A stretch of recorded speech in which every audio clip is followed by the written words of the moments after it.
ভারতরত্ন প্রাক্তন প্রধানমন্ত্রী রাজীব গান্ধীর জন্মদিবসকে সামনে রেখে সারা দেশের সঙ্গে রাজ্যে মহিলা কংগ্রেসের উদ্যোগে মহিলা স্বাস্থ্য সংকল্প প্রিয়দর্শিনী উড়ান কর্মসূচি পালন করা হয়। এরই অঙ্গ হিসাবে বটতলায় মহিলাদের স্যানিটারি ন্যাপকিন প্রদান করেন প্রদেশ মহিলা কংগ্রেস। দরিদ্র শ্রমজীবী অংশের মহিলাদের হাতে স্যানিটারি ন্যাপকিন তুলে দেওয়া হয়। এই কর্মসূচিতে প্রদেশ মহিলা কংগ্রেস সভানেত্রী সর্বাণী ঘোষ সহ অন্যান্য নেত্রীরা উপস্থিত ছিলেন। মহিলাদের সুস্বাস্থ্য কামনা করে এই কর্মসূচি পালন করা হয় বলে জানান প্রদেশ মহিলা কংগ্রেস সভানেত্রী। এই অভিনব উদ্যোগে শ্রমজীবী অংশের মহিলারা বেশ খুশি। প্রাক্তন প্রধানমন্ত্রী ভারতরত্ন প্রয়াত রাজীব গান্ধীর জন্মদিবস ঘিরে দেশ জুড়ে এই কর্মসূচি পালন করেছে কংগ্রেস।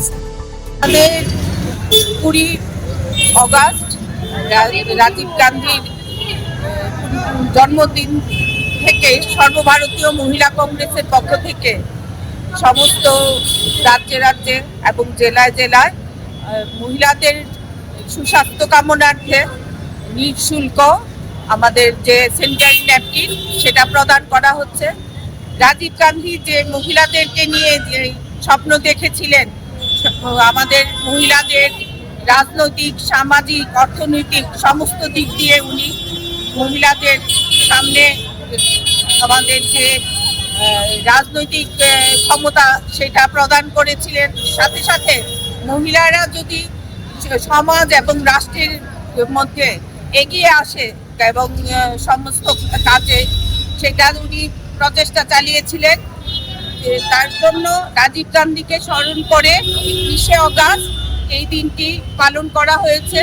তো তৎসঙ্গে ত্রিপুরা প্রদেশ কংগ্রেসের এবং প্রদেশ মহিলা কংগ্রেসের পক্ষ থেকে এটা করা হচ্ছে সদর জেলা অন্তর্গত যে মহিলা কংগ্রেসের এই প্রোগ্রাম নেওয়া হয়েছে এবং এটা শুধু একটা জেলায় সীমাবদ্ধ থাকেনি। আমাদের ত্রিপুরা রাজ্যের সাংগঠনিক 9টি জেলাতেই এই প্রোগ্রাম একই সঙ্গে পালিত হচ্ছে এবং এর মাধ্যমে মহিলাদের যারা আমরা নিম্নবিত্ত মহিলারা হয়তো পয়সার অভাবে এই জিনিসটা কিনতে পারছেন না, কিন্তু তার জন্য নানান রোগ ব্যাধি হয়। এই কারণে মহিলা কংগ্রেসের পক্ষ থেকে এটা প্রয়াস যে মহিলারা যাতে আগামী দিনে সুস্থভাবে সামাজিক এবং রাজনৈতিক সমস্ত কাজে লিপ্ত হতে পারে, সেটা ছোট্ট প্রয়াস নেওয়া হয়েছে এবং এটা চলবে ক্রমাগতভাবে।